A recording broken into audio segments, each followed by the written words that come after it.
go ahead and call the meeting to order. If I can have the clerk call a roll, please. Mayor Grant, Present. Mrs. DeLong, Present. Mr. Moss, Present. Mr. Voorhees, Present.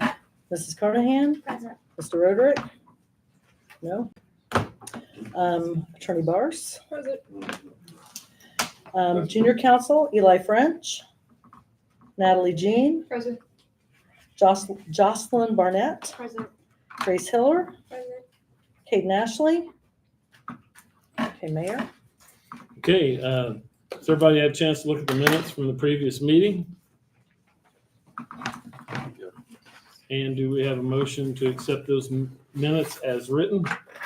I'll make a motion to approve the minutes as written for 4/8 and 4/15.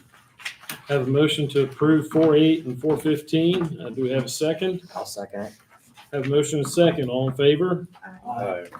Motion passes.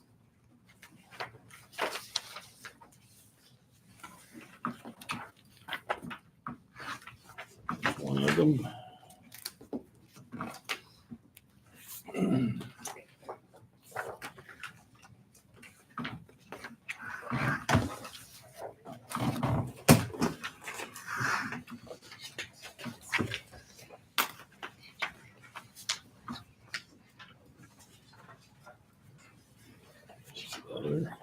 Thank you.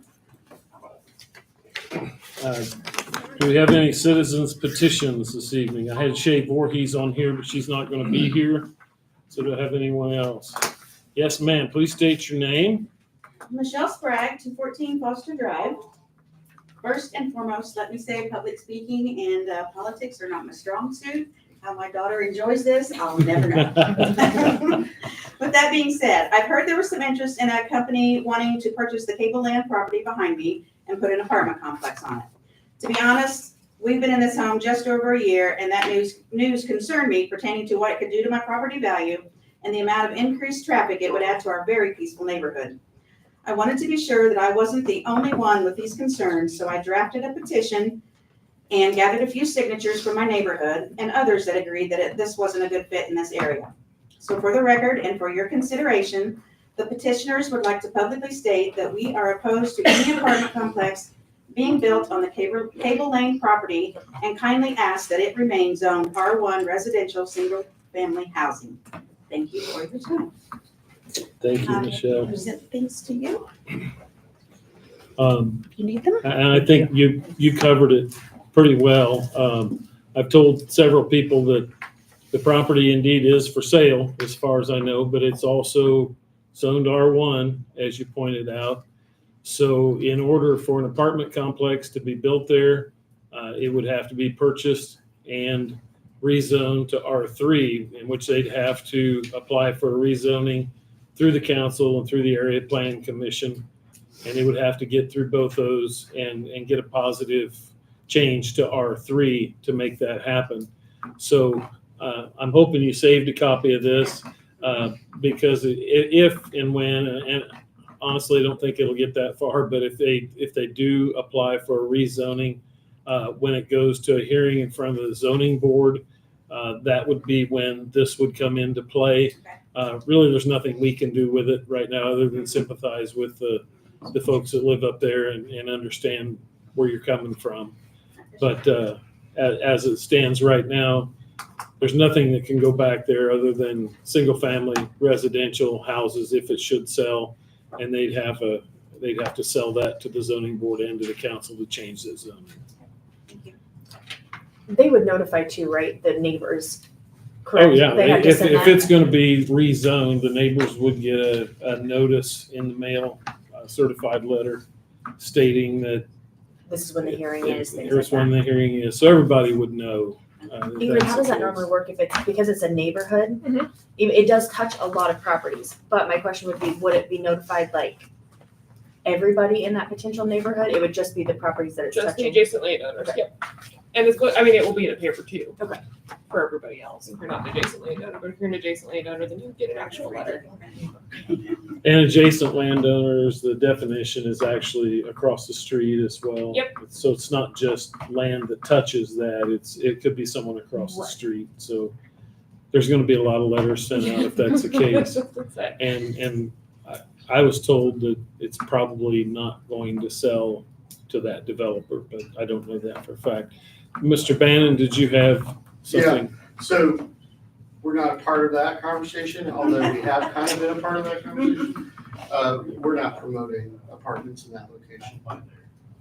We as in WEGA? We got, correct, Okay. yeah, Just to clarify that. just to clarify. You have anything else, Michelle? No. Anybody else on that topic? Okay, well, thank you. Do we have any other citizens petitions? Anybody need to talk to the council about anything that's not on the agenda? Oh, I do, but I don't have a petition. Who are you? I know who you are, but please state your name. Becky Yodel. Ours is about the same thing as hers. We have an apartment complex at the end of our street, and we are zoned residential only, single family. And there's 3 apartments in that house, and nobody seems to want to do anything about it. We do. We know about it, and we want to do something about it. Mr. Swank's been working on that situation, as well as our city attorney. It looks like a And, dump. We know. I mean, you got a car parked there that hasn't moved since they moved in You there. know, unfortunately, it's one of those things with all the hoops that we have to jump through, for lack of a better term. It takes a little bit to get things moving on things like that. You know, it used to be you could just say, get it out of here today and make it happen. But with the laws and rules today, it's a little harder to make that happen in a timely manner. Well, I know It's- last time she was fined $500 a day. We all know who it is. It's Tanya Adams. Yes, yeah. We're all I was just keenly worried to aware ask, of it. what is the address? 1215 South Brady. I'm assuming that's the address. It's very faded. So I looked again before I left, I just was gonna. but it's very faded on the one house that's got a number up there. I'm not misspeaking, am I, Mr. No, Swank? it's 1215 South Brady. There are multiple Yeah, electric meters, there are multiple gas meters. I have made contact with the younger people that live in the end of it. And they've allowed me to see the northern apartment. The northern apartment, it does have furniture stored in it, it is not utilized. So I gained access to the house. The south apartment, there is a couple that lives there, multiple people that live there. The one that everybody is considering a center apartment, it is actually the father-in-law, and there is not a bathroom in that.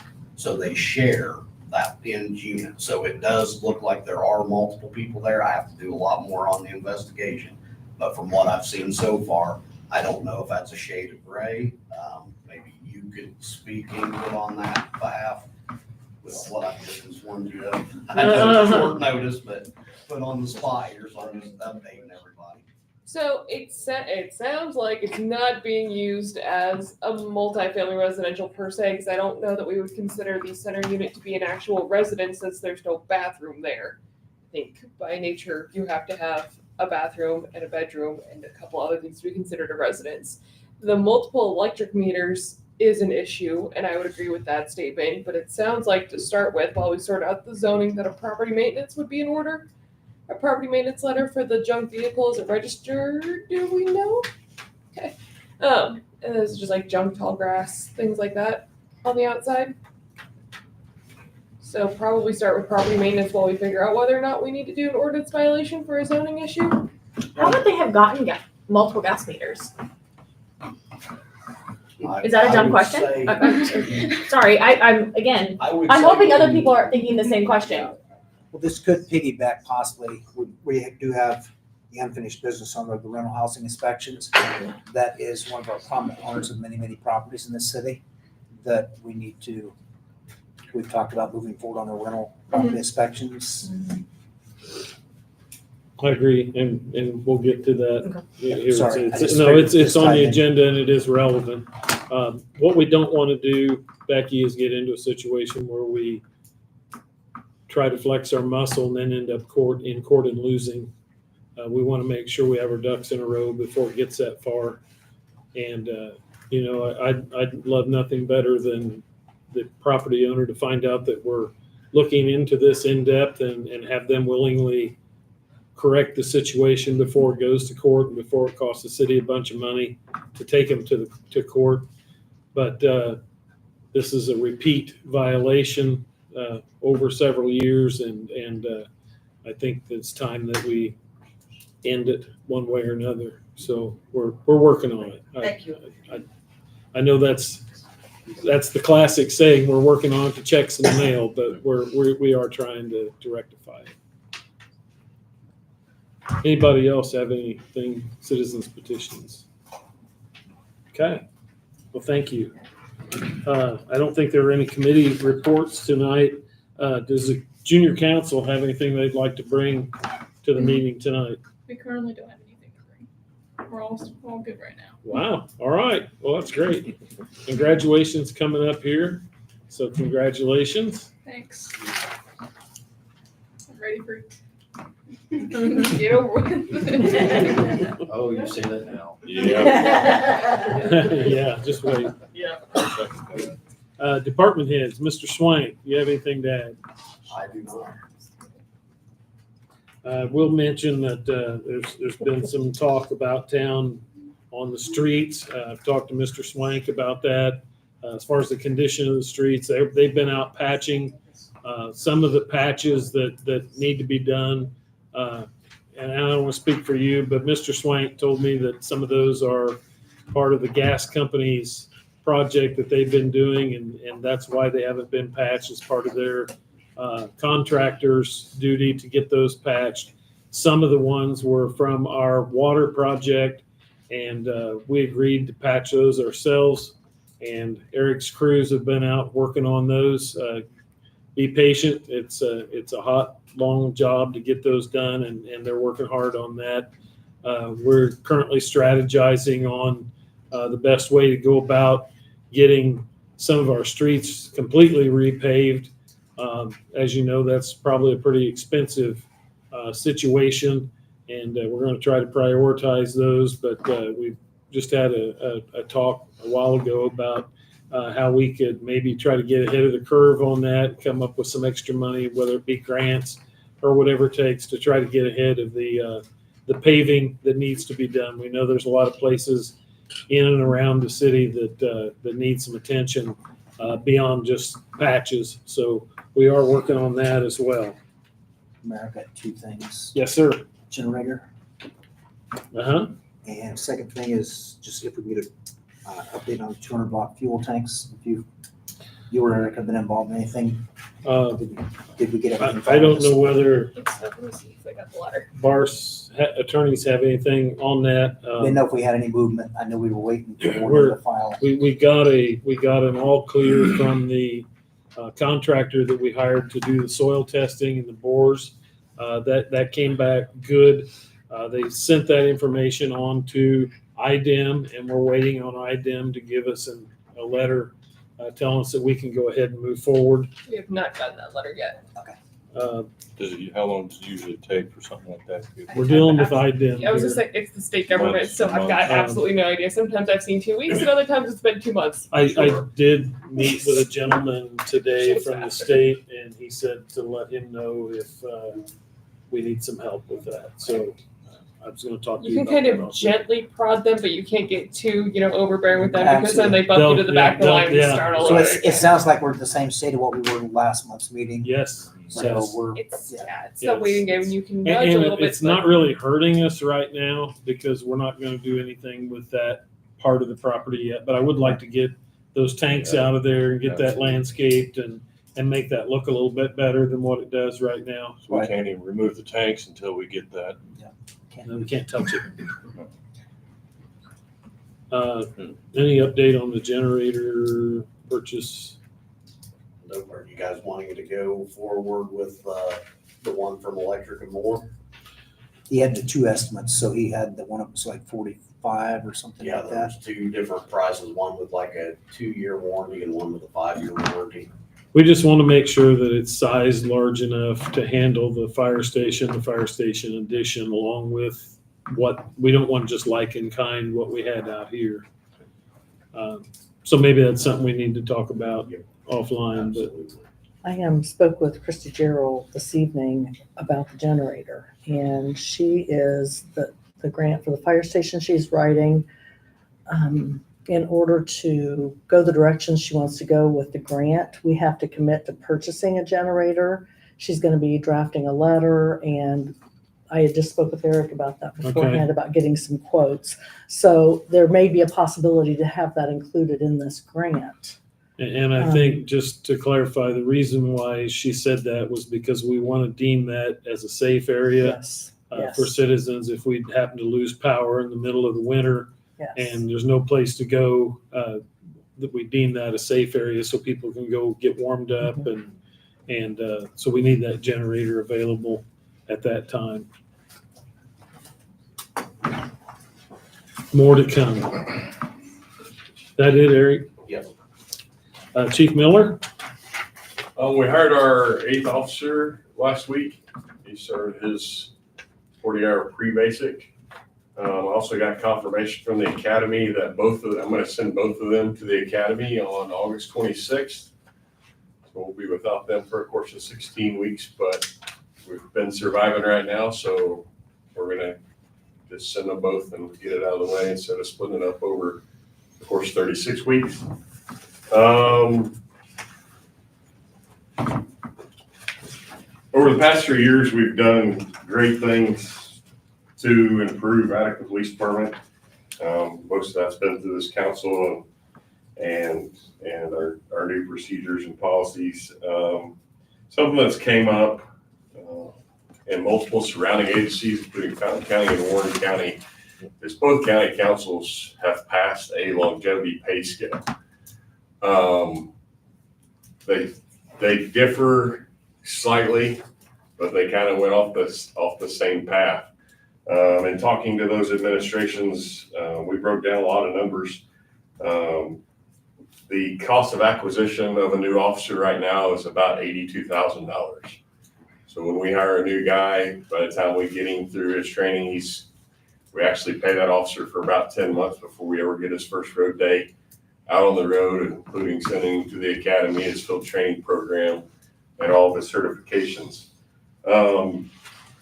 Like I said, multiple agencies have incorporated a longevity pay scale, and I think they're crucial to us continuing to succeed at Attica Police Department. I think we've built a team here that is better than we've had in years. I think the community and the community policing that we've encouraged over the past 3 to 5 years has increased, and it's very important for me to maintain those officers. What I'm proposing to the council would be a longevity pay program of $1,000 per year of service. This falls in line with very similar to what Fountain County did. They did a $2,000 longevity pay scale for every 2 years of service. So it broke down to $1,000 a year. But that would also max out at 10 years. And the reason why I put that at 10 years is because once we get somebody to stay for 10 years, they're not often looking to go other places. But up until that 10-year mark, there's a lot of times they think the grass is greener on the other side. In doing that, if an officer was to complete a year, that longevity pay would not start for them until the next calendar year, so that it could be budgeted accordingly. So if an officer's hire date was May 5th and they completed their second year there, their next pay increase wouldn't come until the following budget year of January, so we could prepare that. With that being said, it does create about a $26,000 increase of what we sit this year with officers' experience levels. So as we break those down, it would be about a $26,000 longevity pay program in year one. Now that would go up accordingly based on experience and based on who stays and who goes. As your top guys retire in this program, that number decreases significantly in 1 year. And then it gradually moves up. I think the most crucial part about incorporating this program is because of our shortness in 2024. For many of you, you may not know, we have 8 officers on the books right now. 2 of those are currently in field training, so we're getting 0 production out of them because they're actually with another officer being trained. And one of those is a school resource officer and one is out on maternity leave. So we're currently working as a 4-man department again with 2 guys on days and 2 guys on nights and an SRO.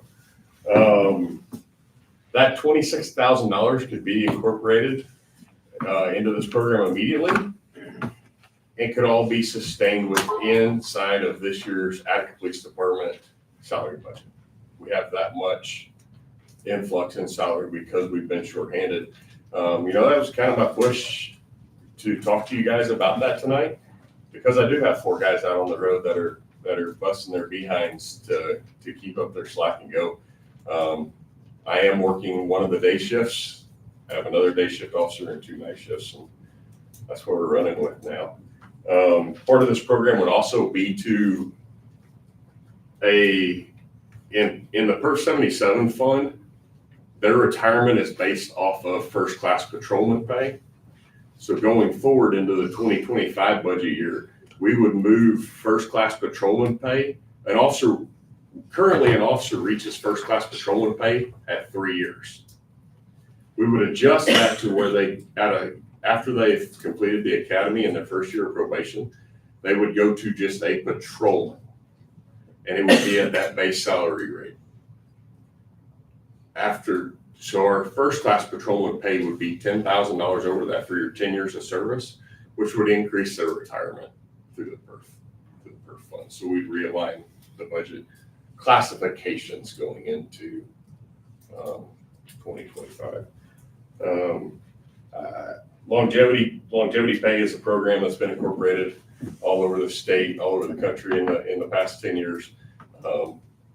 It's just the fact of the matter that a 4-year officer has more value than a 1 and 2-year officer. And I think they need to be paid accordingly to what job description they're doing for the Attica Police Department. And like I said, we can sustain that with inside of the Attica Police Department budget. I have a question, Chief. When Yes. they go through the academy, the police department pays for that. Do they have a contract that they have to stick around with us for a certain amount of time after that? You Or can't legally do it. so we could pay for it in theory and they could just, Absolutely. It's happened. We try to develop a place where they want to stay and It hasn't happened a Not lot recently. recently. No. MJ, yeah. correct. And I think you've got a team of individuals at the Attica Police Department that are here for the long haul. But with the program, if this saved us hiring 3.3 officers over the next 10 years, the program paid for itself. That's a good way to put it. So I assume that if you have an officer that's been here 6 years today, that we would incorporate this back into their pay immediately. We would start from today. We're not going to do back pay back to January or anything. We could incorporate that based on the funds in Attica's salary budget today. We can incorporate that starting today and sustain it through the end of 2024. So even though you've been here 6 years, you're going to start out with the same rate of increase as the guy that just started this year. Am I understanding that correctly? No. So no, the 6-year guy, if he was completing 6 years this year, he would get $5,000. Okay, that's where I was going Yes, with that. And then Okay, that guy that starts today would be at that normal first class patrolman Okay. base salary. you're just not Okay. making up for the previous. Yeah. Yes, sir. I just want to make sure that we were rewarding the people that have been here. Yes, sir. It would start for those people. Okay. But our guys without the academy, our guys that are infiltrating, they're still staying at that base rate. Would this include full-time service, not reserve service, part-time service? Or Yes, this is full-time service. Guys, we have, this also does another thing. If we did need to hire an officer, We can incorporate into our program that we would accept, say, a lot of police departments will accept 5 years of previous service. So these guys that might have 4 or 5 years on in another department would come in at that base salary plus their 5 years of service. And it could help get lateral transfers that already have the academy and are ready to go to work for us. If you But did no, it would be full-time, and basically it would start, their day would be from their first hire day with Attica or the date that they were accepted into the retirement program with the state. if we decided to do this, could we, or discuss, or we might think this is a silly idea, but if a 5-year officer came in and you said you would accept the years of service, would you wait and put that into place after they've been there a year? I think you about have to incorporate that in year one, because that's that golden egg on that flyer that says, hey, we're gonna accept 5 years of service. If you've been in a department for 5 years and you're making X, it makes us more competitive financially for that officer to step right in and be ready to go to work back. Plus, we wouldn't have to send them to the academy. They'd already have been. And No academy, a very accelerated FTO program, and they're ready to produce. And like you said, that in itself is an $80,000 plus for us. So even if you're paying them that extra few $1,000s, you're still way ahead. And I know we're talking just police department here, and I'm fully supportive, but we have many other tenured city employees. So we need to take that into account. For members of Eric's team and others, to where we've kept a standard rate based off certification and things like that. But is that something we would want to consider in the future? I think we could. Yeah. Something possible. I mean, because to me, Have your base rate and then, and so many years of service, we'll pay you this. And I think the way the salary ordinance reads, we already do that to some extent. But yeah, it wouldn't hurt to review that going into the next salary cycle here in July.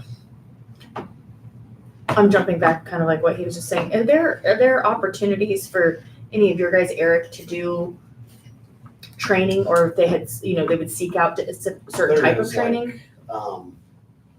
Like take Tom Lloyd, for instance. He's our licensed operator for water and wastewater. And with that, of course, came more money. I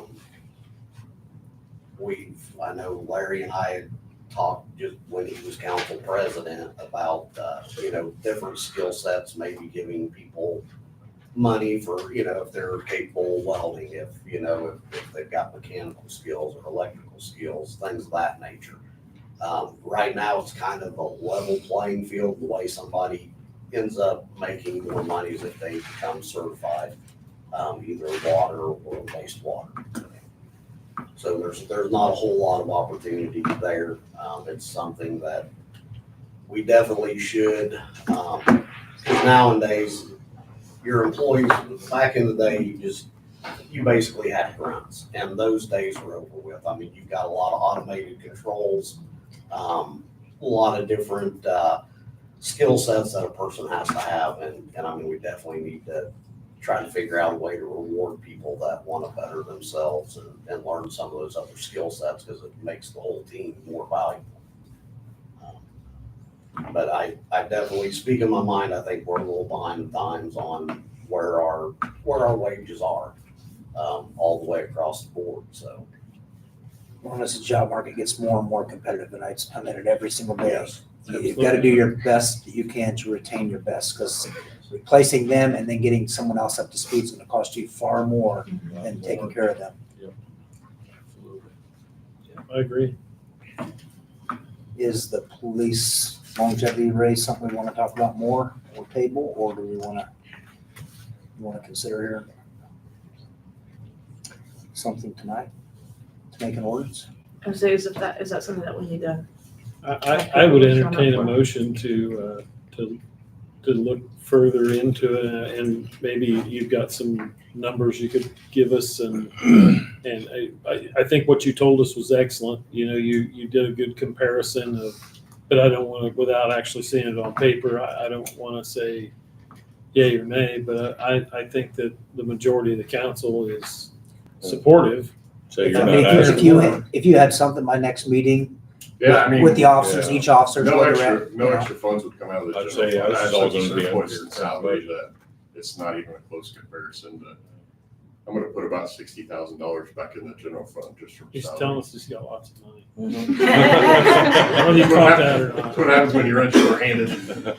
Is that something that we have to make an ordinance for, or something with the salary ordinance? We Is would that something- change the salary ordinance accordingly, yeah. So is that something, let's pretend that we were gonna go ahead and go up that, is that something that we need Ingrid to go ahead and maybe prepare for the, like, do you know what I'm saying, like the next meeting? When's the salary ordinance due, Joanne? October, the end of Not October. until October. Well, that's I a guess do ways we have to out. make changes But to you, it? you can modify the salary ordinance at any time, I so was if you just thinking it'd guys, be clean if we just did it all at once, well, but and that would be effective January of next year, Yeah. but I kind of got the impression yeah, that, you'd like to do it sooner than that. Especially running on this for me. but you can amend the salary ordinance at any Yeah. time, so. Sounds like there's gonna be some legwork involved in there. Getting everything drawn up. So even if we make a motion tonight, it says up to me, it's gonna take a little bit of legwork for this. It's not gonna go into effect until probably 1 July or something. If you guys are interested in moving forward with that, then it makes the most sense to me to make the modification of the salary ordinance, and then you consider the modification of the salary ordinance at the next meeting to reflect whatever Chief Miller is looking at, and And you can then, put whatever effective date you want on it. yeah, it can go back You if you could- want it to go back. You could, I think we could vote on it tonight and sign on the amendment at the next meeting. you could, and you could make it effective whenever it's decided. You could say May 1st if you wanted to. I just don't want doing that creates a lot of back work for Mickey to do that. So maybe June Do 1st. it moving forward, not any back date to have to We need to have make, her calculate. we need to make back date. Mickey's life easy, don't we? Yes, keep Mickey's life easy. He's kind of nudging a little bit hard. Was he a lineman at Purdue? Or Hey, this is about having a good team and protecting a good team. What do you guys, I I don't get to vote on this. I think if so- there's anything we can do to help them out, and, I I, think we ought to do everything we possibly can. I make a motion that we proceed with the longevity raise for our police officers. Also, Do a date effective of 1 July of 2024. I'll second that. Have a motion second, all in favor? Aye. Motion passes. Thank you. Anything else, chief?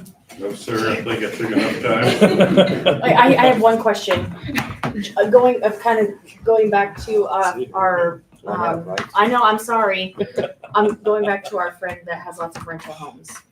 I just was looking on Beacon to make sure it was the same house that I was thinking of, and was driving around yesterday on the golf cart and saw a home that she has, 813 South McDonald.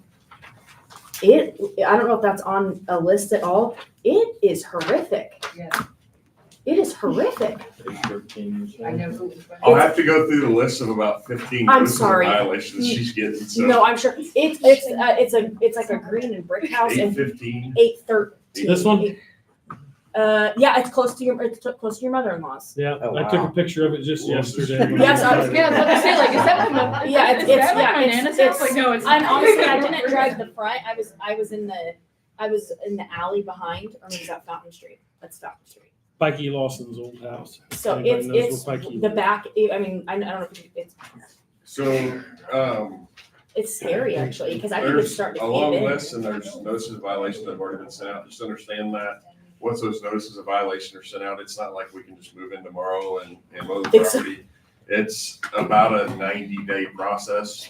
By the time I get the notices of violations, the citations for that dead window, That's we go to citations for violations. We go to initial court hearing date, and then we go to a bench trial date. Listen, Oh. I'm not. I just didn't know if it was even on the radar because I hadn't seen it, and then I drove past it. And I was like, ooh.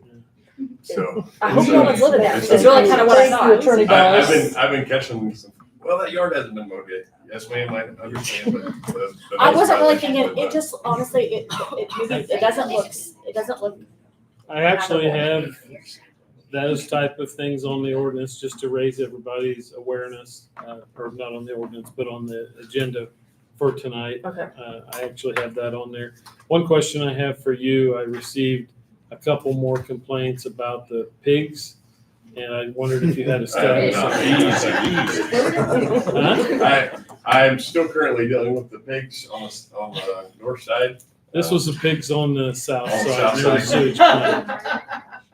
Wait, are we supposed, or did they come? Did they come and ask to have pigs? Nobody's been here, no. And There's I no understood that you did serve. I have them. not written on my violation. I was gonna say, what is it? Can There's I a talk couple of the about grass neighbors- after the meeting? Please, call grass and weeds. Letters.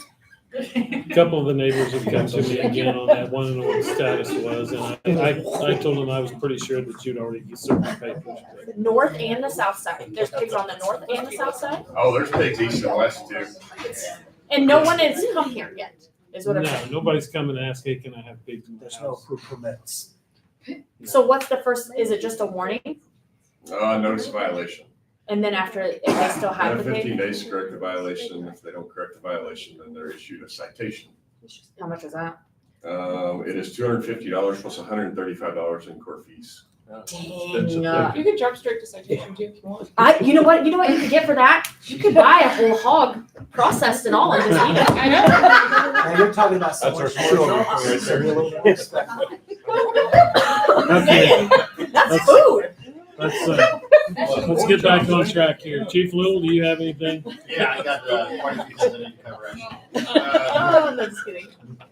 So the territory board I've met with a couple from Davis Township and Logan Township. The city council needs to pick their representation, which typically is the president of the council. So if that's something you guys just want to move forward with, that's what Mr. Jones suggested, because he, technically the president speaks for the council, but it's up to you guys. So that will need to be done tonight, please. The other thing that I have is we put on our Facebook page, part of the grant, we're looking for letters of people that support the add-on to the station. I currently have 6. I'm looking for 15. I need to by the end of the month. So if anybody wants to write one, I greatly appreciate it. No, you do not have to live in town. Just as long as you support it, that's all that matters. So you can either email it to me, which is on our Facebook page, or drop it off into the city's office, and I will get that. It's very important that we get the letters. So what are these again? I'm sorry. Letters of support for. Letters of support for the add-on for the Okra grant. Oh, So sure. you have to have so many people in the community that support it, so 15 is just a minimum to meet it, so. The hiring process has begun for the 4 part-time individuals. The applications are out. I've received 2 so far. The scheduling's looking like we're gonna have 1 for the weekends and 3 for the weekdays, so technically we'll be covered 7 days a week. During daytime hours for now. Like we've always said, this will be a part-time job, these are not full-time firefighters, so I don't want it to be confused. So I'm looking forward to getting that done at the end of the month and getting these guys going in June, so. The grant writer for Okra came by, Christy, which I talked to about 40 times a day. She came by and took some pictures today. We had some great conversations. She reached out to somebody she knows. It sounds like us and one other person has applied for this type of grant. Well, they award 2 grants per year for this project. Not putting the cart in front of the horse by any means, but it sounds like we have, as long as all of our paperwork's in good order, Pretty good we have chance. a great shot. So, which is Good. awesome. So it's definitely a great add-on that we'll need for the growth. Still pushing along, about 52 runs ahead of what we were last year at this time. So for what we do, a volunteer department, that's a lot. So Hear the sirens all keep the that in mind. time. So if you see a fireman out in the community, please give them a big thanks. They work really hard and dedicate a lot of time to this community for nothing, basically. And you guys were in the parade. That's even more time. Yeah, So thank you for that. yeah. Yeah. So I'm constantly on the phone or doing something running around town or trying to help as much as I can in the community. But these guys are a huge help, and gals. So if you see them, give them a thanks. They greatly appreciate it. Last thing, I'm also kind of talking about money-wise. I'm not asking you for money because I can't. We are applying for a SAFER grant. What the SAFER grant is a federal grant that helps pay for firefighters for recruitment or whatever. We're going to apply for that this year. What we would do with it is actually pay the volunteers per run, kind of help them out a little bit. So they'd get like $20 per call, $5 per meeting, things like that. And there'd be a cap on it at $3,000 a year, which isn't much for what they do, but the money's got to last for so long. So I'll keep you updated on that. I got a gentleman out of New York that's writing that grant for me. That's awesome. So if Hillsborough can get it, I'm pretty sure we could probably get it. So just so you know. That's great. A lot of things going on in the fire department, a lot of good things, a lot of growth. So it's exciting. A lot of growing pains, I'm sure. Yes. So that's it. I got an email from Duke Energy a few days ago, and they've got a $3,000 grant for first responders, and forwarded that on to both our fire chief and police chief. Again, $3,000 in the scheme of things isn't a lot of money, but it's money we don't want to leave on the table. So they're cooperating to get that application in so we can get that $3,000 from Duke Energy. And I hate to leave money laying on the table. So hopefully we can scoop that up as well. Mrs. Broadwater, do you have? Oh, wait, hold on. We gotta make. Yeah, if you could pick out just The, a point, whoever you territory want board. on the board. Oh, I'm sorry. That'd be great. Thank you, Kaylee. sorry, see, interruption, it was good. This time. This time. What do you guys want to do here? Scott, are you okay with Yes, taking that role? I'd be honored to be on the territory fire board. Represent all of us and keep you all updated. And this board is only gonna meet probably twice a year. July budget time and towards the end of the year, make sure that everything's looking good as far as money goes. And then they can adjust that however they see fit as time goes on, so. Everybody in agreement with that? It's okay? All right. Thank you, Scott. Yes, thank you. Thank you. Thank you, Chief. Appreciate it. Anything else, Kaylee? No. I'm just joking. I know. This is Broadwater. Other than just handing out the current financial reports, I don't have anything. The Okay. quickest of all department heads. Okay, Just great. Broadwater. You don't need any One line money? item that caught my attention, I love the red. Oh. They're small red numbers. And That's why I usually We don't don't need give to you talk guys about- colored copies. I know, I like the color. That's why we don't need to talk about them all. But I just wanted to ask one thing here. For fund number 2402-000-4491. Zero, zero, zero, what? Attica Police Department Equipment You just Capital. said- 000-4491, page 8. Thank you. Yes, I need to look at that. Whoa. It's 007 is the police department, I believe. Department. Which, is that the bottom one? Is that what you're talking about? Yes. Is Cap- that capital just nothing assets. more than we have 2 funds there and that's all going under the ARPA and we've got to reappropriate funds? I did not bring myself a copy of my financial report. I had an extra on my desk and it's still sitting there. I meant to grab it.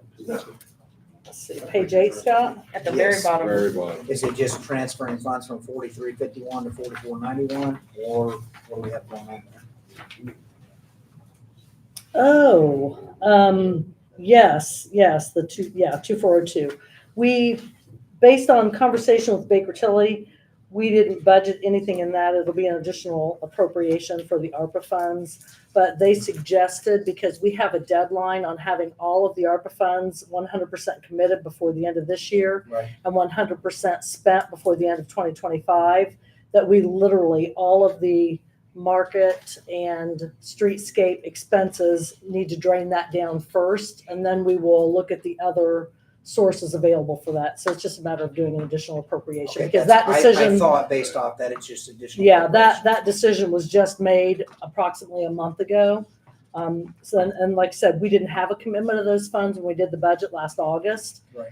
But based on, ongoing conversations with Baker Tilly, that's how they suggested that we move forward in spending down those funds in order to meet the time commitment that's been put on those. Okay. So yes. And then outside of that, how's our audits going? Are you keeping the time to the minimum? I don't think we want to go there, Scott. All right. Well, let's just say we're not Next. having fun, and I'm not sure when they'll be finished. Well, and the fry stuff is a major headache, and I've seen your posting there with, within the channels of the state, trying to see, if there's something we adjust within. Yeah, still working on that. Nancy's on vacation this week. So with today being disconnect day, the guys needing to read meters this week, the auditor still being there, I haven't had an opportunity to follow up on the responses that I received last week. And there are about four communities. Rensselaer is the one we've targeted that probably is close enough demographically to us that I'm going to reach out to and get more information. But what we're questioning is, because the reports that I am able to pull, the current system we're using is an accrual system, and the State Board of Accounts works on a cash basis system. It's like round and squares. They don't match up. The reports we're pulling off aren't pulling off the data in the way the State Board of Accounts wants the data reported. They're questioning the accuracy of the reports that we have, which I don't know if they're accurate or not. I guess it depends on what you're looking at. If you're looking at an accrual, they're right. If you're looking at cash, maybe not.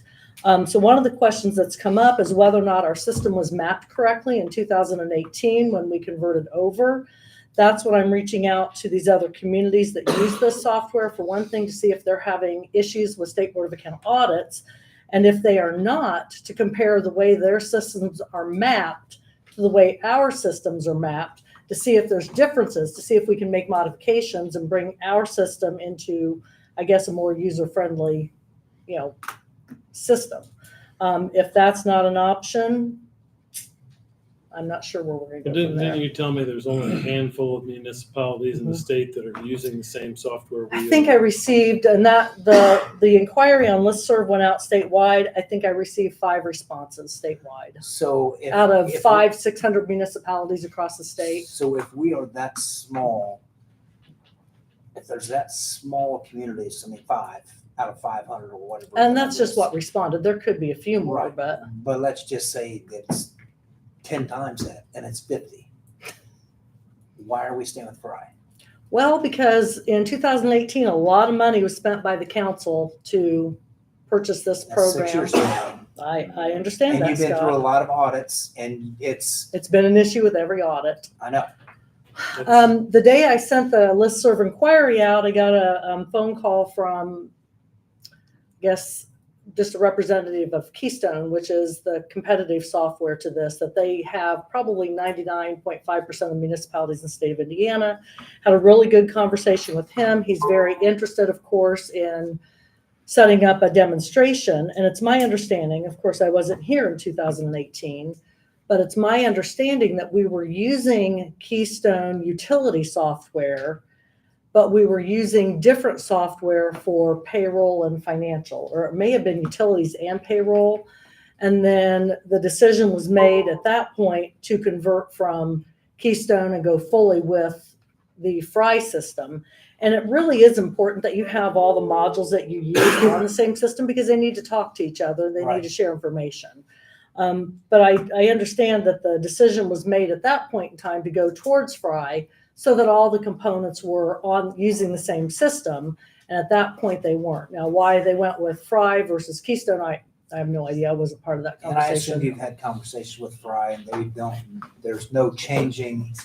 That's what I'm working on right now. I'm going to look at the municipalities that reached out to me and offered to, speak with me regarding this, to look at and see if modifications can be made to our system. To be absolutely honest, Scott, I don't know if the issue is our system or if it's, the way the auditors aren't familiar with it or are looking at it. So I'm really interested in learning how, if Rensselaer, for example, if their system is mapped the same exact way that ours is, and they're not having audit issues, then that tells me that there's a difference in the audit process. So like I said, I'm not really sure what the problem is, and I am looking at exploring that, but I'm also talking with Keystone about some demonstrations to see what that looks like. I had a pretty long conversation with the gentleman. I told him he was a predatory caller because he saw the request on listserv and called me within an hour. Yes. But anyway, based on our conversation, they do have the ability, they're getting ready to go cloud-based versus downloads. Right. And they would have the ability to write a software program, with input from us that would literally convert all our data. So we would reduce the risk to virtually zero of having, corrupt data conversion from one system to the other. And I think that may have been, I know for a fact that was part of the issue with the conversion to Fry, only because I've been fixing things for 4 years that were a result of the conversion. I'm agreeing with Scott. What are we doing? Why are we, this is I- not your Haley, fault. no, it doesn't have to do with fault. No, but it just. I seems just like- don't want to spend any more money on something if we can fix what we have. I'm 100% agree with you. This seems like we're not working. We're not working smart, I Yeah, can that's tell what I'm you saying. That's what I'm that. saying. No, we're not. We're working smart. harder, not smarter. Yeah, exactly. And this is And true. that to me, so I'm agreeing with what you said. And it's with anything, like if we went with Keystone, they give you a base package, and then you gotta add on all your Right, modules, right, and it gets right. more and more expensive. And if Right. you don't have all in one, and I deal with the same thing in Right. my regular job, you gotta go big or go home, but if we are that small of a portion of Indiana using And we are. Fry, And Keystone only serves Indiana. The Fry, the company we're with, they serve municipalities all over the country. And Keystone Keystone, the parent company of Keystone is Boyce, and I'm sure you've all heard of Boyce. And Keystone is a subsidiary, or they're part of Boyce, the Boyce company.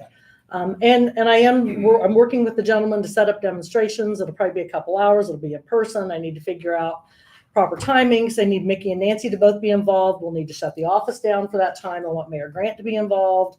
And It's not Scott, you're important welcome to process. be involved to represent the council, but I really need everybody that's going to be hands-on using the system or be impacted by the system to understand and get the information. But I am working on that. We don't have a date set up right now, but I am working on that.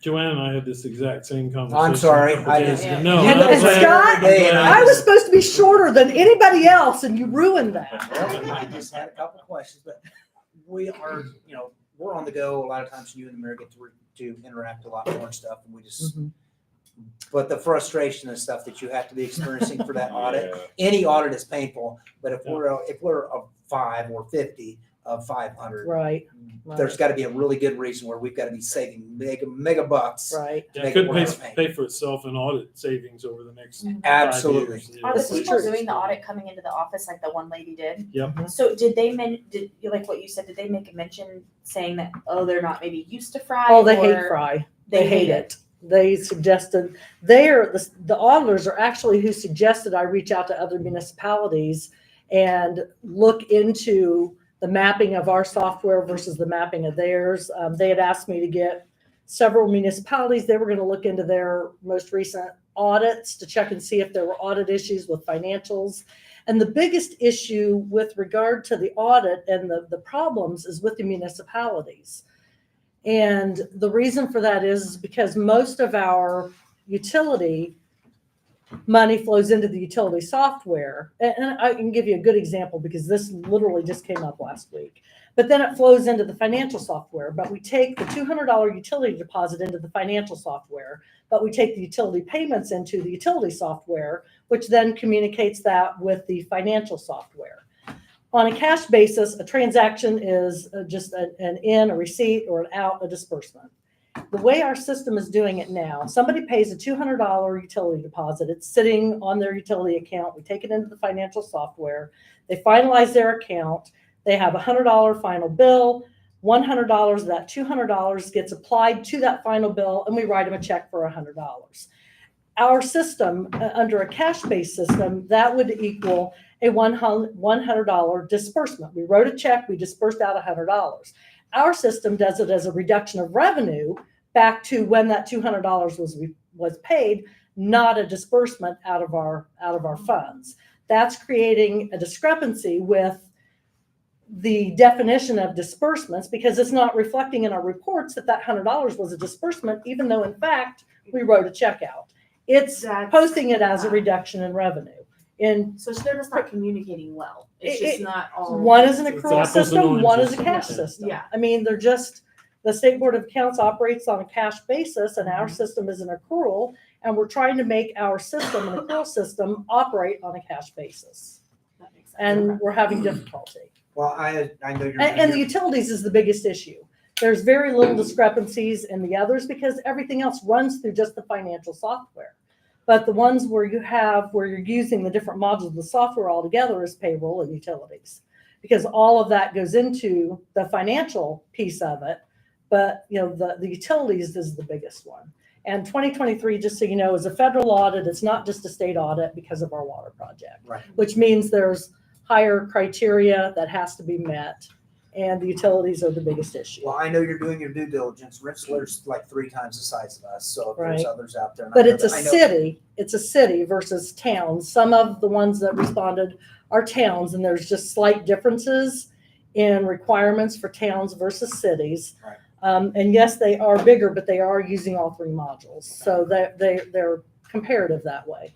Well, just please let us know, and I know that this, whatever we can do to help. It's, I'd love to sit in on a Keystone presentation. okay. Did you girls get all that? Do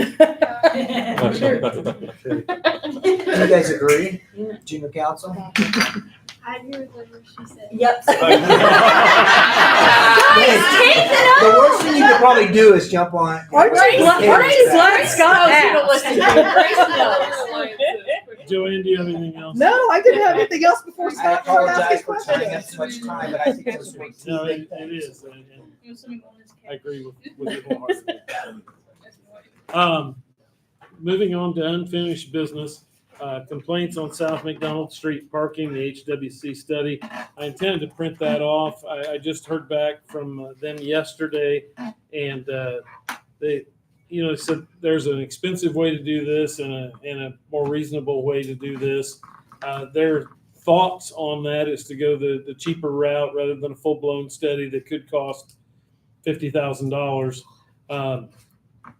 They had some suggestions. Number one, just pick a side and make it one way or parking on one side only, just like we did the other block or other blocks on McDonald Street. The other thought was to make it one way, and you'd still have parking only on one side. You could have parking on no sides and ask people to park in their driveways. I like or that one. behind. I like that A one. lot of people don't have that option though. Really? Yeah, there's some On people McDonald that don't. Street? There are some, yes. There are some that don't have any place to park if they Okay, don't park well on the then. Well, I street. guess with just this street, we've been talking about a lot, but I know there's many other There areas are in other town places, yeah. that we need to probably get a list where these are and Yeah. I'm sure the fire chief, the police chief can help us out. But certain areas that if we do this, then let's just do this. We need to be consistent across the board on how Absolutely. we do it. And that's why we had asked for we wanted to do some type of study because Yeah. honestly, we wanted it to be very, where we weren't picking and choosing. It was a Yeah. very But I- hands-off approach. But in a that. citywide parking study is gonna cost a lot of money. They were talking up to $50,000 just for I don't wanna do that. McDonald Street. We can, Just for McDonald That's Street? crazy. No. yeah, That's a lot of money, and he said it could be as low as 5,000, but still, that's a pretty good chunk of change just to tell us the same thing that they've already told us. I mean, okay, So- it's one more thing. I know we've talked about this, one more thing, but is it, I don't like your one more thing. I know. Something. I just mean like, we drive them on our cars. You guys are gonna be in your police cars, you're gonna be in the fire, or in your fire trucks. I feel like those are the people that we need to be listening to. Hey, this is where We do. we're, you know, We do. so even though we're not having necessarily a study done, you could easily say, the police and fire departments could easily say, this is where we're seeing the biggest issue that we're concerned with. If we had a problem, And the fire department probably carries more weight to that than the Yeah, police absolutely. department Yeah. is, just Yeah. for the simple fact that you're talking large vehicles trying to get down through and weave between cars Yeah. that are parked on both sides of the street. well, and there's major, like, big problems for probably what, 3 or 4 streets, areas in town. Yeah. And then we get into I live on Perry Street, and if you have cars parked on both sides of Perry Street, even though we went through and widened that, how many years has it been? Oh, it's been 15 years. 15. Yeah. 2009. When there's Was cars it? on both sides, parked on both sides, It closes it's up. horrible. Yeah. And that's the widest street we have in town. Just so you guys are aware too, last year we discussed this for the council members that weren't here. Jackson Street going into Ravine Park off of Main. Eric and I are meeting on Wednesday to order the signs for that, so that will be getting pushed to one-sided parking only. There's an ordinance with inside the city that allows the police chief or fire chief to do that without approval if the road is 25 feet or less. So You could do that on McDonald Street. Yeah, so we have those capabilities if you would like us to handle that between Mike and I, we could go out there and assess that and handle that. So maybe possibly save some money on a traffic study as well as figure out how our apparatuses and emergency response would best go through those areas. I got about 8 major roads that 8. need something done fairly quick. I think if we can get a list, like, Yeah, get and us a then, list. I mean, I feel bad saying that one more thing, I'll have a list but, for you guys next meeting. okay. Let you know. Thank you. Jackson's already done, we discussed it last year. Yeah. Next Now, Yeah. Chief Little, I spoke to both of you, I guess, a little bit about this subject. Now, on McDonald Street, as far as that goes, if there is parking on only one side of the street, would that be ample room for you to be able to get? Yeah, I would think so. So in our case, I also have to take into account the trees, which it sounds stupid, but Yeah. with that 100-foot ladder, you really got to think about the lowest Overhang. clearance of a tree. And okay, so do we move all the cars to that side? So it's just I got to go down there and just really look. I know we hadn't had that ladder truck, the aerial, very long, and somebody took it underneath a tree out on the boulevard out here on Brady Street. Yeah. Okay. Was it? I wasn't- So just for comparison, so that happened, right? That had to go up to Wisconsin and have the ladder completely rebuilt. So, I mean, you're talking hundreds of thousands of Yeah. dollars. Hey, you spend a lot of money, so Firefighters and their big toys. You shouldn't have raised your hand, Charlie. You should We have had sat no there idea. quiet. Yeah. I'm a straight shooter. And the reason why I bring that up, because I want the citizens to know when we talk about this, we're not just, saying, I want this done. We're taking account of the money that they spent on these apparatus to keep them nice and, Well, it's a public safety thing. If it's not Yeah, available, it's so- not available, and you may need it. Well, I'll You know, tell you. There's some blocks on And Brady that if there's a certain place that we might have to go completely around the block to even get to your house and because of parking. a little bit later down here on the agenda, I'll get into my point on that too. But It's so a we'll wait till next month, and I'll get that list for We'll you. get good the list, idea to please. document that in ordinance, just so that you can go back and point to a point in time about when it changed. And it can be a really simple ordinance. I mean, it doesn't have to be a big workout or anything like that, but just so it matches the rest of your code, because they're already in your code book, and you don't want to deviate from what you've been doing, because that causes questions. Then we're 20 years down the road trying to figure out what exactly we did. Kind of here. like yield signs to stop signs and doing Correct. ordinance too. okay. I forgot. Well, I'll Yeah. tell you guys, I'm kind of thinking about having parking on the east side of the road. I'm not even gonna mince We- words about it, just because it's easier for somebody on the west side to put a driveway than having somebody with the hill putting in a driveway. Well, we've got a portion of that already on. Yeah, the 800 block is already parking only on the east side, so you would want to be consistent. You wouldn't want to be jumping back and forth. Exactly. No, And you're right, the people on the east side have that hill to deal with. It'd be much more difficult to put in a driveway. I will say though, I feel like there are more people than what we think that have access to the alleys where they've got places to park. They They're do. choosing not They're to. choosing You're not right. to. They're choosing not You're to, right. and they're tearing up. I mean, we've talked about that.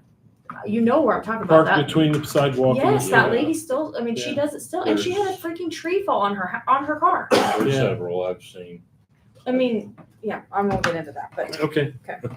okay. Thanks.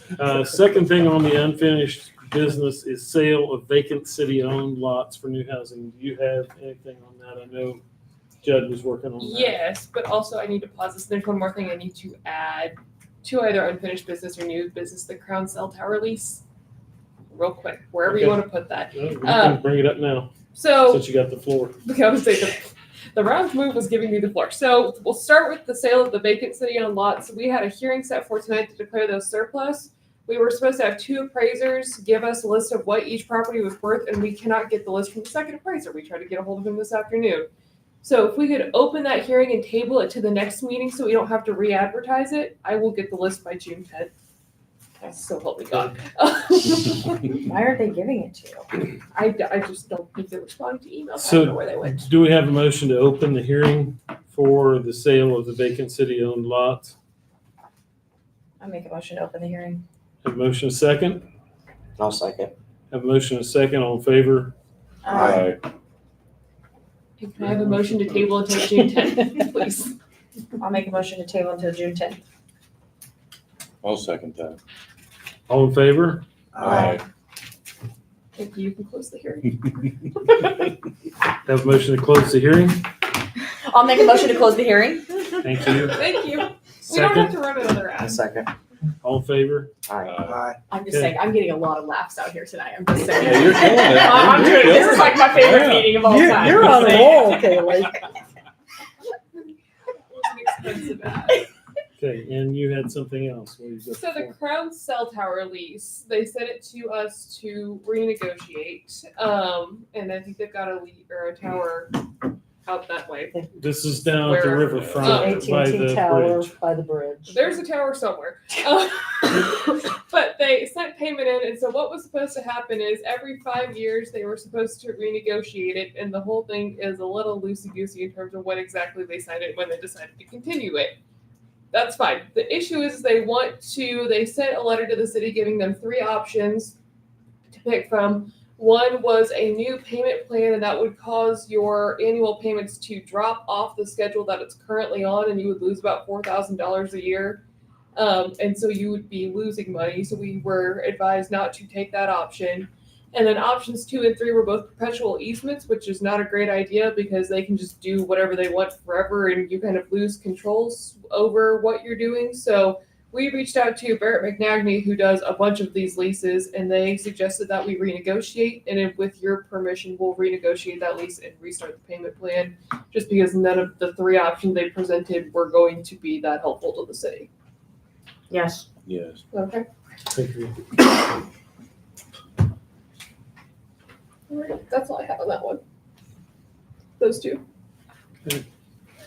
And I think this next one is probably yours too. 310 South Market Street purchase.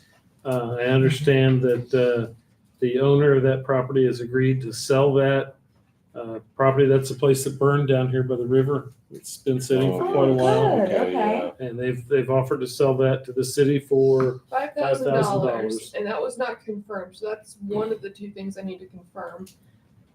Is $5,000 okay? We're good with that. So We still gotta remove the structure off of there. yeah, don't which we? I think Eric can do that. and so I didn't know if you wanted me to start and just see if she would do it for like $4,000 with permission to go up to $5,000. That's the other offer she had on the property was for $5,000, which is what she wants to sell it for, to my knowledge. I don't want to get into a bidding war with them. If they'll accept $5,000, I would recommend that we go ahead and give them $5,000 and have it a bird in the hand. is Yep. what- Absolutely. Is that Yeah. just a 1 lot? Yeah. That house is. And then Can you do all that? What's that? Can you take all that down? Yes, ma'am, we can. You guys probably like doing that stuff, I don't like you? that, chief. I guess just a question with me, as I look at the property, the parcels down there, the one next to it is that, and then one by the Harrisons is the only thing we don't own down there, so we would own all the way up to the highway. And obviously we can't get somebody to leave, but It's almost a monopoly. the house next door, I think they take the care of it. That other house is That other vacant. house is vacant. It's vacant? Yes. It has been for years. Years. I didn't know that. They just maintain it. Okay. As long as they maintain it. My theory is one at a time, and I No, don't want to I let this one just- get away from us. Yep. So No, absolutely. And I need a motion. Well, I will in a minute here. The last term is so in November when we had started this process, you guys had ordered a title policy to see what's on there. I don't think in the last 6 months too much has changed besides taxes. And so I would say as a condition of closing, if she needs to make the taxes current for 2024, pay 2025, at least the spring installment. I thought Mallory or someone had said that they didn't pay taxes on it. That's why I There's couldn't- zero taxes There were zero for as taxes far, on it. far back as I can see, because they were Yeah. over 65, Yeah. homestead, everything with else. So all the there's zero deductions. showing on the Just books. there's sometimes I feel like with the county is we say that there's no taxes and then we purchase something and then we owe $3,000 in taxes. So I just want to clarify that if there are any Right. taxes, she owes any prior taxes on there. But I don't know that we necessarily need to order another $1,000 title commitment since we already had a title search done not 6 months ago and there weren't too many red flags, just some old title stuff that can be cleared up in an affidavit. Okay. Does that sound okay? Like a plan? So we'll need a resolution at the next meeting and a purchase agreement. And I can, if you guys want to bless that tonight, we can ratify it at the June 10th meeting so we can get that scheduled to close pretty soon. We have a motion? Haven't we talked about this before when you talk to us? Don't talk to us like we're attorneys.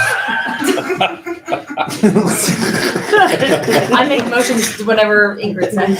I was getting ready to make a motion. I don't know what the heck to make a motion on that. I don't know either. Do you want, so the motion to Yes, purchase for $5,000 yes. without title insurance? Yes, that one. What she said. What she said, I make a motion, what she said, We'll second it, yeah. for the purchase of 310, I have a motion in a second. 310 All South in Market. Thank you. Larry, people are getting out of control And and we it's will not, ratify that at the next meeting with a resolution that you need to have for like It's not me. paperwork And the side. common thread Thank you, here is Attorney Scott Doris. Voorhees. I'm trying to keep us on track. Just so, because she seemed really eager to close, which is why I don't know how fast you guys want to move, but. Not fast enough. If you remember right, back last year, we passed an ordinance for rental housing inspections, and that really hasn't taken off and been enforced as of yet. I told you that I'd get back to, circle back around to that, but one of the things that keeps me awake at night is the buildings downtown that are rented out for apartments and have one way in, one way out. It worries me that we'd have a big fire. If that aerial truck is not available, maybe we wouldn't have any way to get people out of those upstairs and may not Right anyway. But Because it's currently being worked on, so it's not here. you see where I'm going with this. It's a dangerous situation. I wouldn't want to have to depend on that aerial truck to get people out of there. Well, and I'm sorry, I don't mean to cut you off. No, but it's fine. on a fire standpoint, there's several buildings downtown that my guys are instructed not even make entry because they're not safe. So, So I just reiterates the fact that we need to pick up on this. I know Eric is stretched to the hilt with many duties. And I don't know what it's going to take to get us in a situation where we can start enforcing these inspections. We talked about all the rental properties need to be registered. I think that's part of the ordinance. I do not have that ordinance in front of me. But we talked about having those registered. To date, I don't think we've registered any of those. There's been just a few, not even enough to. so we got 43 with Tanya Adams alone. There Okay. you go. So, and That's not been the landlord that's registered in I here. don't think this is something that we're going to be able to settle here tonight in one meeting and say, here's what we're going to do. But this is something we need to have on our radar. I don't know whether maybe a subcommittee would get more traction doing something like this, and maybe 2 or 3 of you could get together and come up with a plan and then present it back to the council. Would that be something that? I agree completely. And we're not gonna get 100% from the go, but we could go through with a subcommittee and get you a 90% solution of the rentals that we believe we have. Here's what I think we ought to do type, Yeah. and how to enforce it. And that may mean adding somebody to our city payroll. I know that there was some talk from one of the local residents who did housing inspections, and he said he would be happy to help out with that. And, that would obviously be a paid position, and I don't know how that pay would work, whether it'd just be on an as-needed basis or whether we just employ somebody for, a few hours a week to do that. I don't know what that's going to look like. Complete But it. What do you think about something with utilizing our junior council with teaming up with some of us or something, or, or hiring someone temporarily. The junior council could actually be on this task force and not have to, they're not a voting member, so they could be on this task force and be involved. Obviously, we can't have more than 2 city council members meeting together without publishing it and all that stuff. But I think it might be some good experience for our junior council members to join the 2 that are doing that and help come Natalie up seems with really, she really wants She to. does. help come up with some You ideas. have Scott to thank. You guys could feel free to throw Eli under the bus because he's not here. That's how things usually work. We'll have If Eli you're not figure it here, all out. you Done you and throw everything. somebody under the bus. But no, I think it'd be good experience. You can say you served on this task force, and here's what we came up with. And I know you were kind of. I was jesting being on serious, purpose. but I'll be more than happy to spend some time with junior council, try to come up with a solution. And like you said, we can only have 2 of us, so if there's somebody else who wants to join, we'll schedule some time and kind of see what we can do to come up with a good That'd be solution. great. And I'd be happy to give input. I legally, could I join them since I'm not on the council? No, No. only 2, Okay, and that includes you. so I'm out. Well, the one But- about you and I. No, But if I come over to your house, Grandpa to come visit. But we could. You can discuss, and you guys aren't included I'd in the kind of limited like for the numbers. council to come back with a solution. Well, And I'm happy to, like, you just theoretically, you and Nate could do it along with the city council members. And then one of you could come back to me and say, here's what we think. And we could make tweaks to it before we bring it back to the full council. So we, before next meeting, June 10th, we'll get together, we'll brainstorm, we'll come up some stuff, we'll interact with the junior council, see what we can do, and then we'll make a plan moving forward so we can keep the ball moving. Yeah, I just don't want this to fall off the table. Well, I wasn't trying to volunteer you. Now throw me in. Are you? I said- okay with Throw me that, in, Nate? Coach. I've already got it in the notes, you're in. It's official now. Okay. And then it could come back to full council and we could weigh in on the recommendations and, a lot of it comes back to money. How are you going to finance this?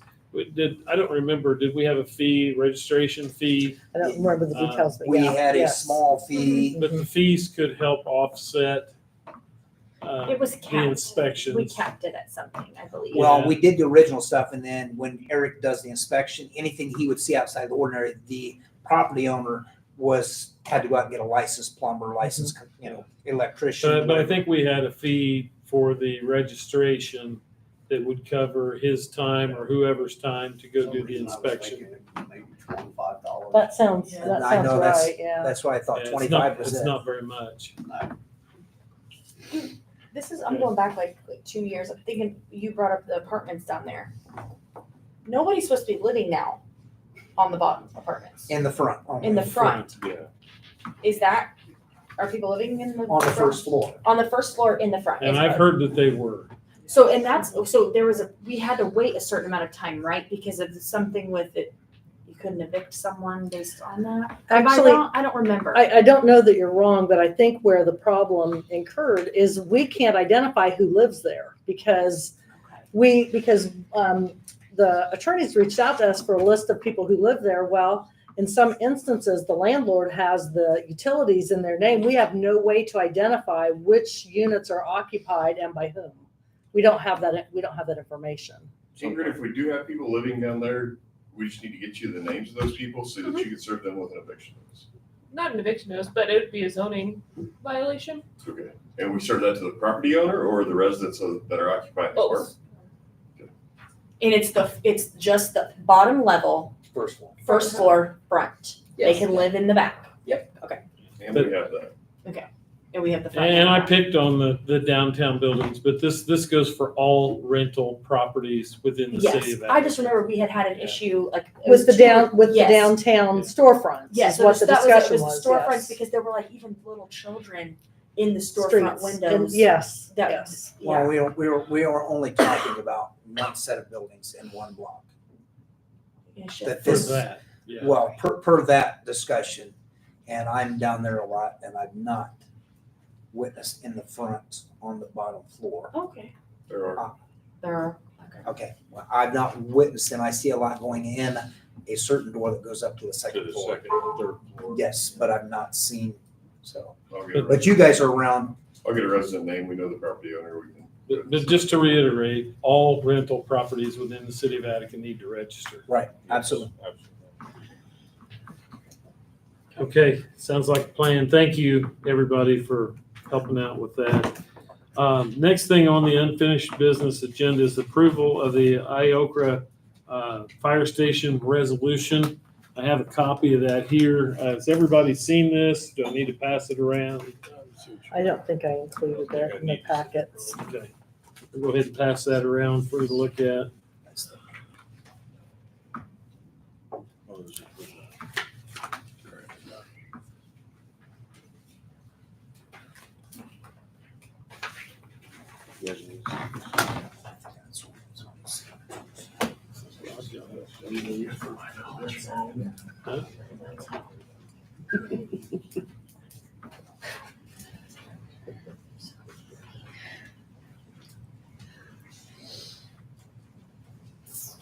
He left. He says he'll be back next month.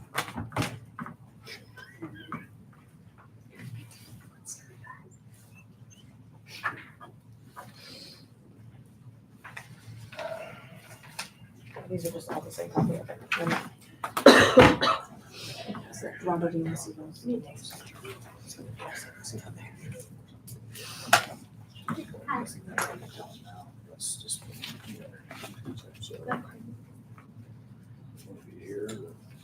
So we have two items here. We have a resolution, the City of Attica, City Council located in Attica, Indiana, authorizing submittal of the CDBG Public Facilities Program grant application of the State Indiana Office of Community and Rural Affairs addressing related matters. And I won't read the whole thing. I don't need to read the whole thing, do I?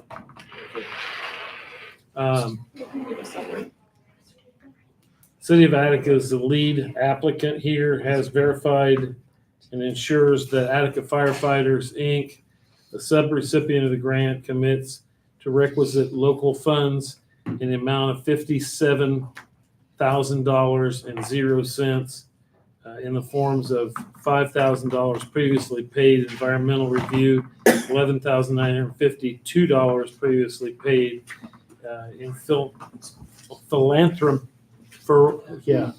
philanthropic capital, say that 10 times real fast, held in Western Indiana Community Foundation as matching funds for said program.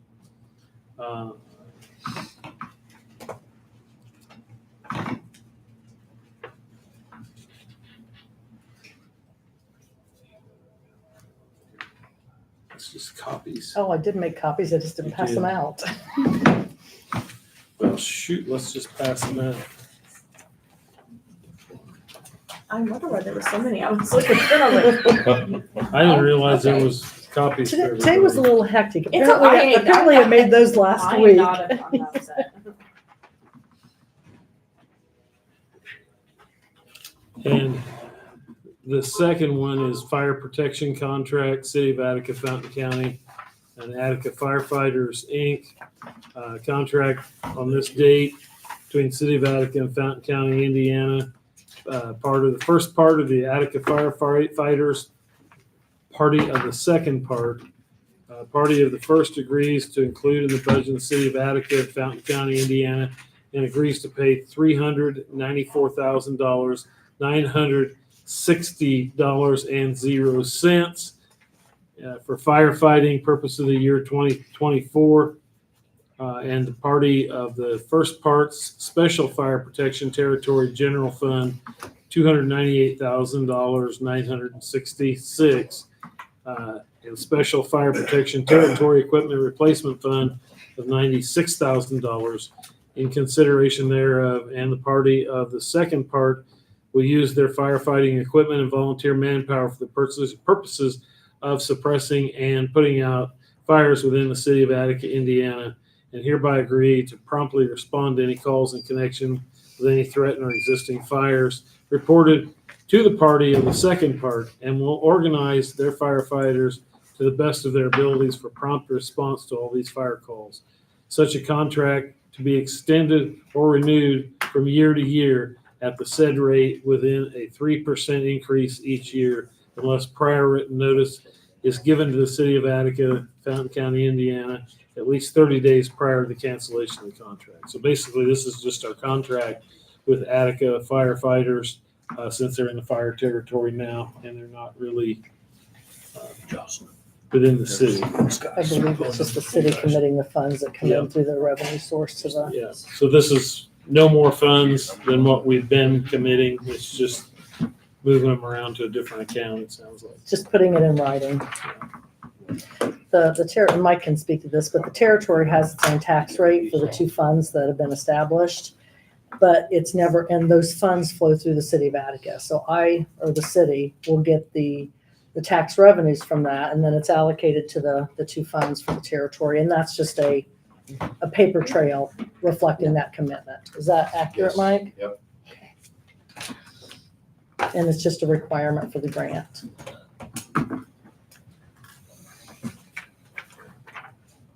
Everybody okay with that? I've already signed it, so give that to Scott. Was that a resolution That was the or the contract? contract, yes. Is there a motion?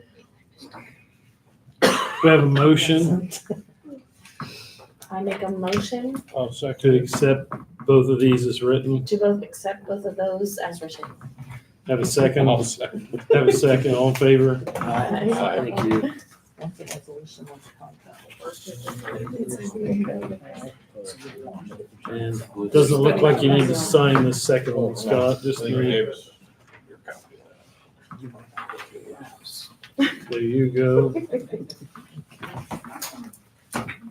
Okay, new business. Moving on. Rod, Rod. Rod left.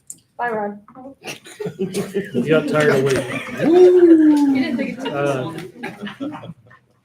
Nothing that we're actually going to do tonight, but Harrison Steel has agreed to allow annexation of Harrison Hills and some of the property south of the golf Really? course as well. That's a good thing for us in a couple of ways. It's not that there's that much tax revenue from the golf course, but as you know, if we annex property outside the existing city limits, even in the 2-mile fringe, it has to be contiguous to currently zoned or currently annexed property. So by having the golf course, it would allow us to annex properties further south and to the east of the golf course, which would be a big thing for us. It will cost Harrison's, my understanding, about $15,000 a year by allowing this. But it's they're really community minded and they're looking for ways to help the city. And I think this would be a good step in the right direction as we look to grow the city in that direction. Absolutely. So I guess all I'm looking for tonight is a motion to go ahead and have our attorneys start working to make the annexation official. I will make a motion that we proceed with the annexation of Harrison Hills and property south. I think they only go basically to the end of the golf course, right? They go, And then there's a of course- couple of fields there just south of the golf course that they, I thought there was one other property that actually it's back. There's So two theirs of them goes back out. here. theirs So- goes straight south along 41. Got it. There's two big lots there. One of them is where the power line cuts across, Mhm. and they were looking at, Dolphin Energy is looking at utilizing the southernmost part of that one lot for their substation, tied to the grid there. It's not really a good place to build underneath that power line anyway, and they agreed to stay south of the power line, so it allows for growth north of the power line between the golf course and where that power line cuts across, if you look at it on a map. Yep. So can we start moving forward on that? Okay. Who seconded it? I didn't get that. I'll second. We also, everybody said aye. I didn't say Aye. aye. I can't say aye. Aye. He didn't ask because he doesn't want me to talk. There, she's out of control. I know, I'm gonna ignore And her. you thought I was a troublemaker. It's evolving. We've talked about this a little bit, and I published it out on our Facebook page and our push notification. But I've been hearing and seeing people come into the clerk's office and complaining, and rightfully so, about enforcement of golf cart and ORV ordinances. And I don't want to just spring that on you in a council meeting, but I thought it was worth bringing up in public so the public can hear it and know that we're not just ignoring these complaints. I personally have witnessed in the last couple of weeks some clearly underage drivers out on golf carts around town. One of those had another young child on the golf cart. I've been seeing ORVs with kids in them without helmets on, and I know that's part of the rules. I published those rules out on our Facebook page so that people would understand, and that just brought a lot more scrutiny, I guess, after I published that. But I want people to know that we take it very seriously and that we are going to enforce those rules. So it's kind of a fair warning to everybody right now that if you get pulled over, your kid gets pulled over on a golf cart, you're going to pay the fines for that, or worse, you could have your golf cart impounded. It's the same thing, it's $250 fine with a $135 court cost, so it's $385. So We also had the Department of Natural Resources DNR in town this weekend. They were actually stopping ORVs, operating on roadways without certifications, as well as informing the public about helmet laws for children under the age of 18, and unsupervised children operating. So they were actually in town this weekend while I was good. And we'll be in town more. What do you think about social media? Well, You whispered something and then boom, now. okay, so I was gonna, that was the thing I had texted you about, Larry. I had emailed you about the Facebook page.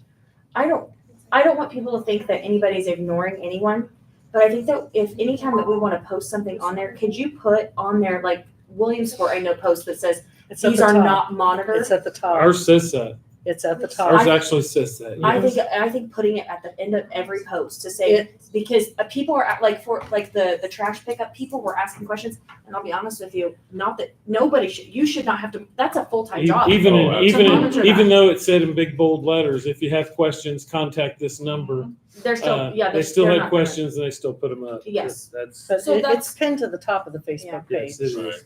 But weren't we gonna update that, put your number, your personal cell? No, actually, we're putting yours. I just was Scott. throwing that out there because I know Williamsport posted, like, with anytime they post anything, like if there's a power outage, I know they had posted that, and then they had said, we are not monitoring the comments on Right. there. That's the only thing I said. Right. And I get if it's posted up there, I just think sometimes it's a good reminder.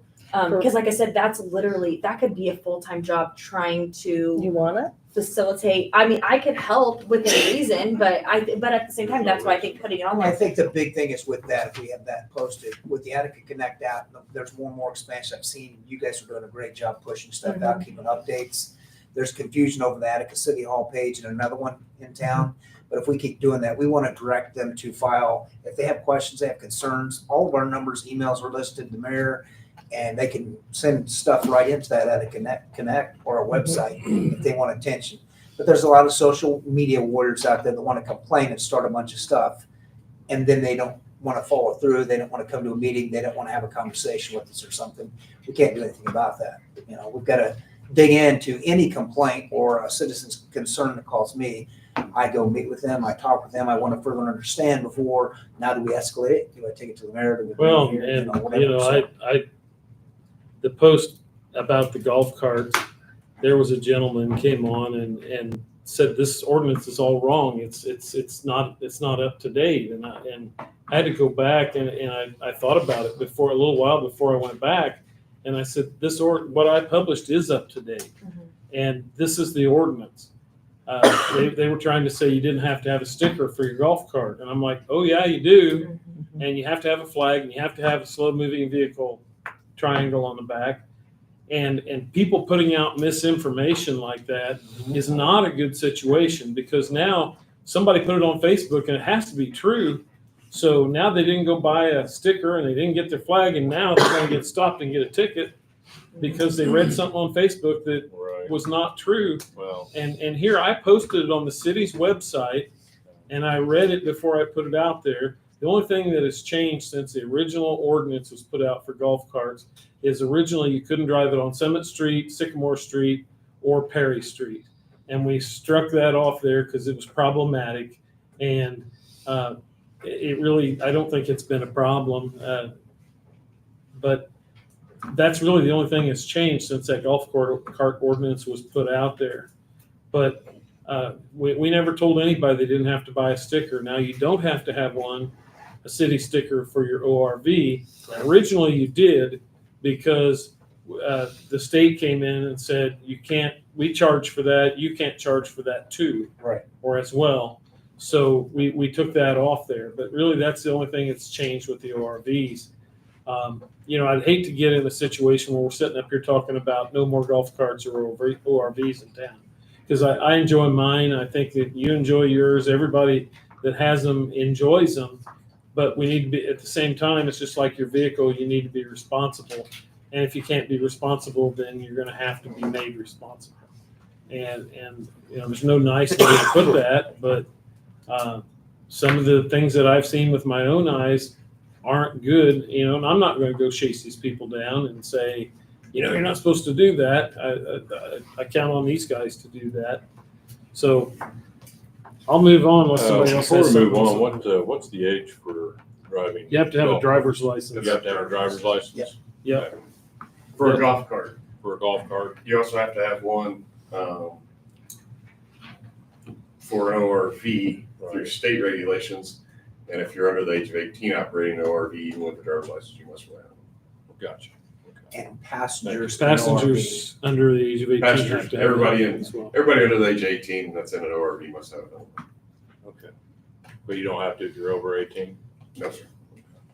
Thank you. And that's per state law. We kind of already covered this, but and I had taken that picture of out on McDonald Street of the grass out there and the condition of that house. So that's kind of a twofold. That house is in bad shape. And I don't know whether it's on your radar or not, Eric, but aside from the grass, the house is uninhabitable. And we probably need to get a letter out to them to do something with the house. And then the grass is bad, and there's several places around the city that the grass hasn't been mowed yet this year, and it's starting to look bad. You said you've already been on that, so I appreciate it. They come in daily.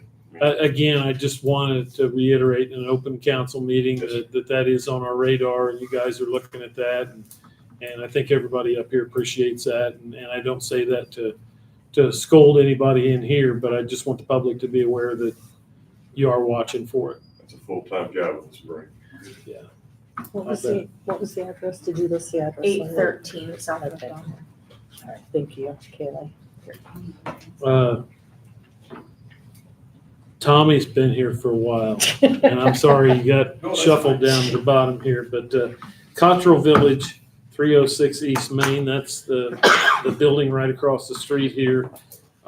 Resolution of parcel boundary and right-of-way issues, and they're looking to sell the village portion of that off, not the church. They've got a buyer for that and getting ready to close pretty soon on that. But there are some issues with the boundary lines over there on the parcel. They'd like to build a garage out back, and where the garage is going to be set is actually, part of it is outside the boundary, is my understanding. And so I forwarded this on to the Bars Redland firm, and hopefully you've got We got a lot of stuff to sign. okay. Oh, So hopefully you've got a solution for us here. Tommy, do you have anything to add? Tommy Kleppner? If I can approach. Yes. I do have the signed petition here. Excellent. Just want to make sure you have that Thank Two you, sir. copies or for the one? record. I just have the one copy. Can you sign one But more I'm happy for me? to sign one more. Yeah, I can do that. Just So as the mayor said, and hopefully you're all familiar with the history of Cottrell Village, John Cottrell and the restoration work he did there. Before John passed in late 2021, he initiated the process to donate Cottrell Village to Indiana Landmarks to ensure long-term preservation. It was in the name of the John Cottrell Foundation, and so we had to work through, after he passed, work through that transfer. It finally transferred in August of 2022. Even before then, Indiana Landmarks had put a new roof on the big house. We put a new furnace in there. And then shortly after, even before we actually took ownership, we began about $50,000 worth of repair work, priority repair work. And that's just the start. It's still in need of additional investment. We knew that this was going to be sort of Cottrell Village moving into its next chapter. And so we began looking at marketing of lot number 9, which is the 2 houses in the stable barn. Lot 10, the old church, we will retain ownership of. We're working out a lease agreement with Fountain County Landmarks, which has managed the old church and programmed it for years, most of the time that John Cottrell's had it. We accepted an offer on lot 9, the 2 houses, and have a closing scheduled for May 22nd. We'll see how that works. As part of that, the buyers were concerned about where they may be able to construct a garage. And in looking at, there's no way to put a garage on lot 9 without completely disrupting. So we proposed that we carve out an area of the church lot, northeast corner, about 35 by 50 foot area, add it to lot 9. So to do that, we obviously had the original parcel boundary survey, had the new parcel boundary survey with new legal descriptions. But through that survey work, we discovered some issues. One of those is the small house, in the middle of the block there. According to the survey, the front facade sits just off the parcel boundary, which is problematic.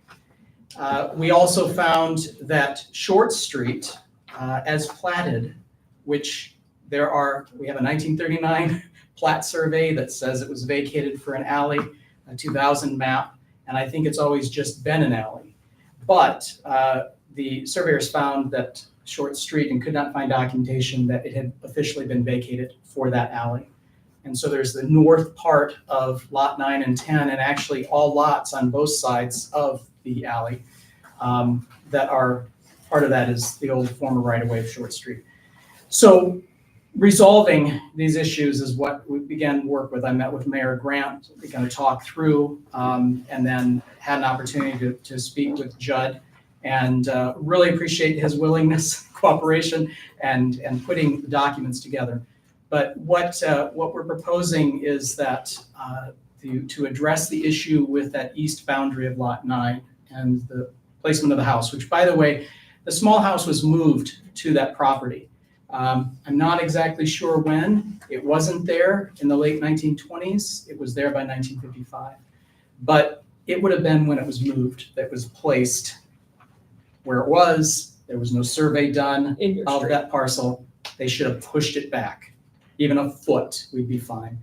But what Indiana Landmarks is petitioning the city to do, if the city is willing to consider, is reduce the width of platted High Street from 66 feet to 60 feet, with that 6 feet split and 3 feet either side going to adjacent parcels, properties. That safely puts the small house on the lot. Those new right-of-way boundaries, east-west of High Street, would still be inside the existing fence. The existing fence is well off the parcel boundaries. And so the encroachment agreement is something else that we're asking the city to enter into, acknowledging that that fencing, is outside, it's within the city right-of-way. Within the encroachment and development agreement, Indiana Landmarks is holding harmless the city and waiving liability for the city, and indemnifying the city of any responsibility either to city employees or any members of the public, or any damage to the property. The fencing has been there for decades. We hope there's no issues with that. But that helps address the issues there. As far as Short Street, it's asking the city to officially vacate platted Short Street. And I'm trying to think from High Street. And I say High Street, don't pay any attention to the street sign out there. It calls it Short, but it's platted High Street. But vacating Short Street between High Street and 6th, okay. I was gonna say Brady. But it's the alley section. Does that, Yeah. I'm just looking at the map, doesn't that affect a few homes there if we did that? Well, there's an It entrance to should, the so, park there too. I can explain the issue. No, I You don't go That's know. on. fine, that's fine. So that's again, those are the issues that we're asking the city, city council to take action upon, per the documents and advisement of, city attorney and Ingrid. So first one, so we've got the petition to cut 3 feet on both sides off of High Street. That'll be heard on June 10th. That'll get advertised just like any other alley or street or alley vacation. Now, that's the street that runs this way across the Yes. street here. And it's 1.8 feet over the line. So it's really close, but that 3 feet will get you comfortably in the line and there's no worries there. So that's step one. And so part of that encroachment agreement will be that the city is going to allow that vacation to occur so they can get good title and go to closing on May 22nd. We just don't have time to advertise, but we've talked to the adjacent landowner. They're okay with it. They understand what's going on, so I don't anticipate any issues there. The second one that we need you to do is the Short Street issue back here. So we're pretty sure that it's been vacated, but the 1830 plat has it as an actual street and not an alley. That's the 1830 plat, and I'll pass this around so you guys can see it. That was recorded in 1938, and it shows that it was vacated. And then another ordinance in 1939 shows that it was a street again. And then in 2000, it shows that it was an alley, but also knows that it was vacated. And nobody can find the actual vacation ordinance. So this is behind it. Correct. Yes. And so we are confirming the street vacation because it appears that it's been done since the 1930s. We just can't find it. And anytime that's done, that's filed with, there should be a record on file at the county, right? Yes, there should. So I've got 2 copies, and one will be for you guys, and one will get recorded. And then that will officially confirm that it's been vacated. But we're pretty sure it's been vacated just based off of what we've seen so far. So that cleans up that title issue. And that's an ordinance if you guys are okay with that. And now, am I correct when I say that this is more of a paperwork thing? It really doesn't change. No, we're not Anything. voting on anything. We're not changing anything. It doesn't vote on the take any ordinance. property away Okay, from okay. anybody. It doesn't impede anybody from getting in and out of the park, driving up and down that alley behind the old church, getting into those other properties behind the old church. It's kind of more of a paperwork thing in my mind. Well, and that's why, Nathan, we were just looking at it. I mean, that's where the entrance is to the park that goes down through and stuff like that. Up that alley, yes. Yeah. But the 66 feet, I mean, it's obvious if you look at Beacon, the house, it is, a little bit over the line, and taking away 3 feet on each side, that makes complete sense. I just want to make sure, my only concern when I looked at it was there was homes back there, 2 homes specifically, that as long as it doesn't affect them, and the one I think. And they're over on Summit Street, those 2 homes you're talking about, right? Well, they're right across the street from Short Street.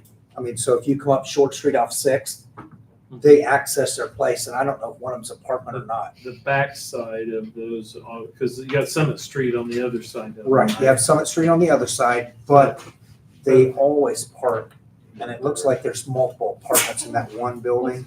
And the address is 303 East Summit Street, Right, but they regularly park all the vehicles in the back there and not on Summit. and we're not taking anything away from them that they don't already Right, have taken away, I guess. It will actually help resolve any issues should they sell, that will actually resolve that title They'll be issue in the theirs future. too, yeah, so it'll not only Of resolve every an property issue for along you, that but- stretch. of the alley. Shockingly enough, And part of and Adam's owns it. actually 303 Summit absolutely owned by Tanya Adams. Oh, And then Gloria Hoffa next door at 305 East. So I know that there's multiple. I go through there and walk the park and stuff. Yeah. And it's gotta be, I don't know how many people live in there with all the cars and broken down cars and everything else they do out back, so. I don't have any concern. I definitely want to move forward. Trail Village has been great for our community. I think there's more pictures taken in front of that and everything over the years and the beauty, and it'll be great to see someone else go on, you know. I saw a guy the other day from the office over there cleaning up the weeds and stuff out there. I tried to get him to go to my house, and he never showed up. Just saying. Was it me? So here the short street portion, can I have a motion on ordinance 2024-0513? Please, I make a motion, what you said, to confirm the alley to vacation. confirm the alley vacation. Thank you. Do we have a second, Mayor? Do we have a second? I'll second. I'll second it. Have a motion and a second, all in favor? Aye. I Thank just you. didn't want to Motion get a passes. chance to say it again. You gotta And Mr. sign this Mayor, one too, How Scott. is a resolution, this is an ordinance? Do I think we- Mr. Mayor, regarding the encroachment development agreement, Ingrid, I had our Gotcha, attorney yeah. to review. Did you get that? Yes, Okay, I did. Okay. So this is going to change a little bit. And so if you guys want to approve it tonight, you can only Mayor and Joanne sign it, so you guys won't necessarily need to sign it. But it's the encroachment agreement, basically that their fence is going to encroach upon the city's rights of way. And if there's ever an expansion, we'll come back and renegotiate, but they're okay for right now. And that you will most likely, most 99% good odds here, get a building permit to build that garage as well. Yeah. The I think construction of a garage is contingent upon city permitting, Mhm. working with building inspector, building commissioner, and then design review by Indiana Landmarks. We will sell this property with protective covenants to ensure long-term protection. The current appearance as Cottrell Village will be preserved. It will look yeah. exactly the same. I will let you know that the pending buyers, they intend to make this their residence. A couple from Highland Park, Illinois, they're both architects. So they're making the move away from high property taxes. They decided it was time for a change. They fell in love with the property, and so we'll have new residents. And Lot 9, for the first time in approximately 30 years, will be going on the tax rolls. So That's amazing. Happy Preservation Month. So that's Right in the exciting. gallery, please. Do you want to kick me out? Encroachment agreement, motion to approve the encroachment agreement. I make a motion to approve the encroachment agreement. Have a motion, As we have a second? I'll second. Have a motion and a second, all in favor? Aye. I will send this to you guys for signature. And then we're not gonna sign that because we have some slight edits on that one, but I looked at them, they were okay. And then nobody get comfortable, I've recently received a list of questions about the Crown Cell Tower lease that I'm going to buzz do. Don't look at me like that, that wasn't my fault, I just work here. Okay, so Were you Tommy, checking your Tommy's email good, Tommy can go while home you now. were there? Thank you, Tommy. It's your Thank you fault. very much. Thank you, sorry for the Tommy. long wait. Haley Judson. gets long. That was all Judd, that's not me. Okay, I'm gonna move seats. 3-ish questions. One, what kind of tower is it now? Is it like a tripod or is it like a single tower? Thank you. And so, do you guys want to have the ability to control what it looks like in the future so they don't put up anything weird looking? I Yes. think we do, I want yeah. them to do whatever it takes for me to get more than 2 bars. Standing right near I it. tell you, I'm closer to it than you. You probably get more. No, I get one bar at my house and I can see Bye, the tower. Becky.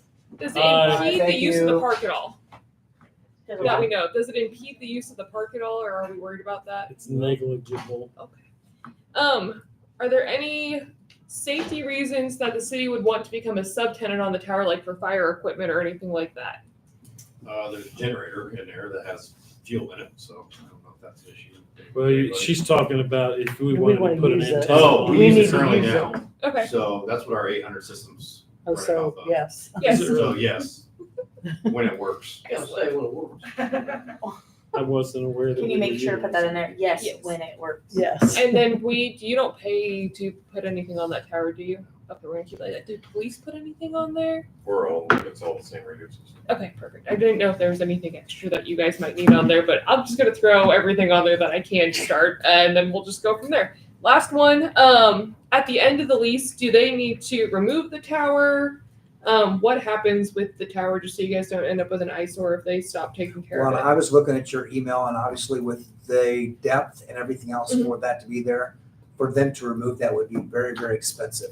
I think it's something that we're always gonna need. Mhm. Even if you look at technology where we're at, we'll be able to use that for expansion in the 5G. I mean, there's just endless things we could use, so I don't know that we would want them to remove it. No, especially if these guys are using it for Right. fire and police. If they got done with it and took it down, then we'd have to have another tower. Well, So you know me, I like options, but we don't want to be committed to have to, but the option to be able to. Right. The option, and if you guys find a better site or there's a better tower design and there's a better place to put it, they would have to Bingo. remove it up to a depth of 2 feet, which is kind of standard decommissioning. Okay. Does that sound okay? I'll just keep the option open. Yep. Okay. That's all I had. Thank you. Sorry. Thank you. just out of curiosity, why are we using that instead of the tower up on the hill? Years ago, when dispatch left here, that's when that tower was being built. So instead of putting it up on top of the hill, they just transferred everything to the AT&T tower, which our radio systems currently are being ran through the AT&T company. Oh, okay. So they just put it all on that one tower. I got you. I mean, we own that tower up on the hill, so. Miscellaneous business, do have the fireworks scheduled for this summer. That'll be on the 28th of June. Had some discussions today with Eric regarding letting them off down at C&D Batteries where we let them off last year in that parking lot between there and the city garage. If we're not able to do that, we will probably let them off over at the riverfront near where this tower's at that we're talking about, kind of in the area there where the old well house is at, in that same area. So it'd be the north end of, or up the stream end of Wabashi Park down there. And it's kind of, I haven't heard back from C&D yet. They were a little upset last year apparently because there was some paper and things on the ground down there, and Eric had to go down and clean it up. And so I don't know whether we're going to get permission again this year or not, but we're trying. One thing on the fire side, with being that close to buildings, especially downtown, I might want to take that in consideration as far as the safety side of it goes, not just trash. I had some concerns about it last year, especially depending on the weather. If you have it set there and then some wind comes in or whatever. So you might just be better off At the river. doing it at the park. Just go to the riverfront to Just begin with. And, FYI, that's just. and if that's your recommendation, I think it'd be easier all the way around. I say do It'd be that. easier for people to get down there to watch it, be easier for the company to do it, easier for us. And, Like Eric And safer. pointed out, we are going to have some construction going on down there with the new yeah, kids park area and the basketball court and so on. But that's kind of contained into that area up in the corner behind the brewery. But and should depending on still where be plenty of it's- room. Depending on how close it is to the roadway, that'll be up to the PD and how they wanna deal with that part of it, but as far as traffic goes, but.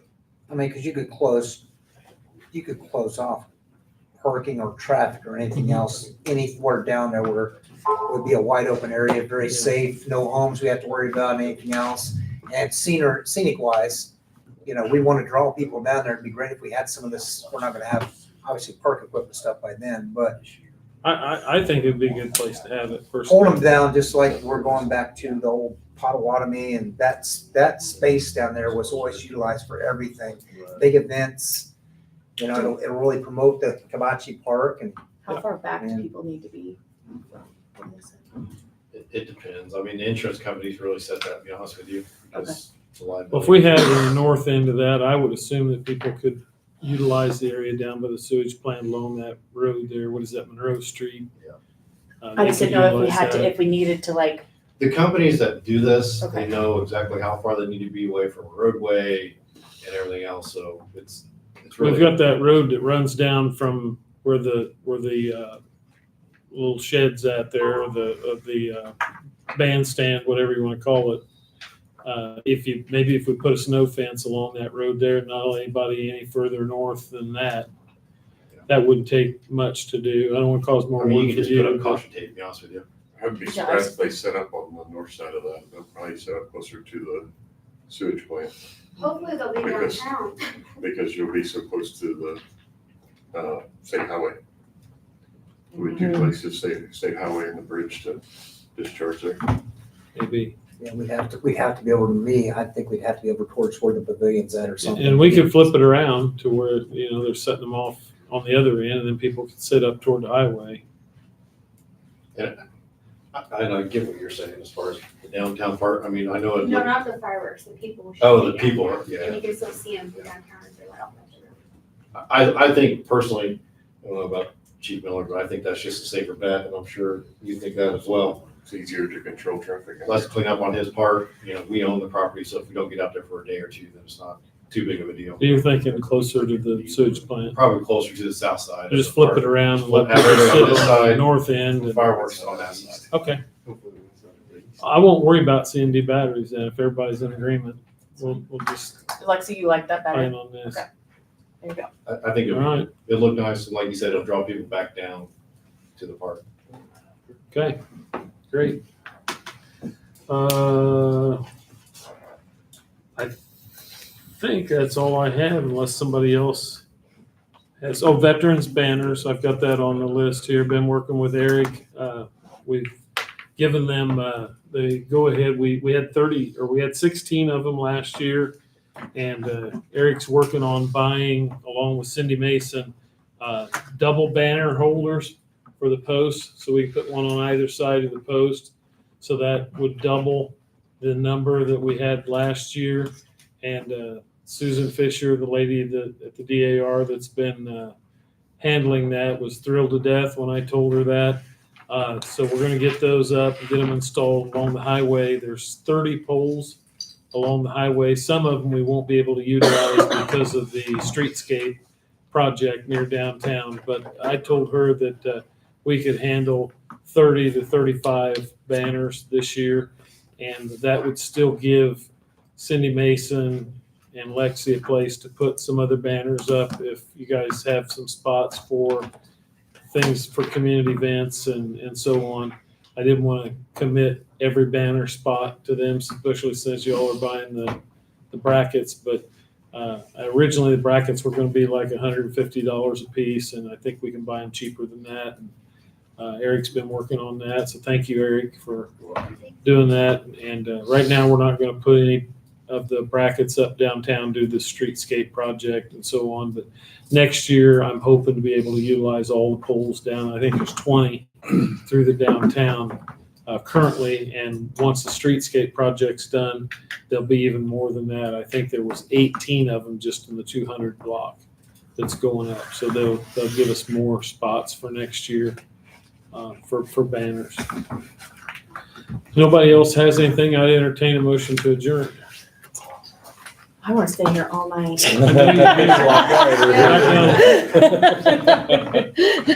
Mayor, I would gladly just like have a bad reflex with my right hand. Was that a motion to adjourn, Kaylee? I'll make a motion to adjourn your both. Thank you. Second? Have a second? All in favor? We're adjourned. Thank you, everybody, for coming. She's probably gonna have to go home and tell. her You had no husband idea these how meetings were much gonna be so people laugh entertaining. tonight.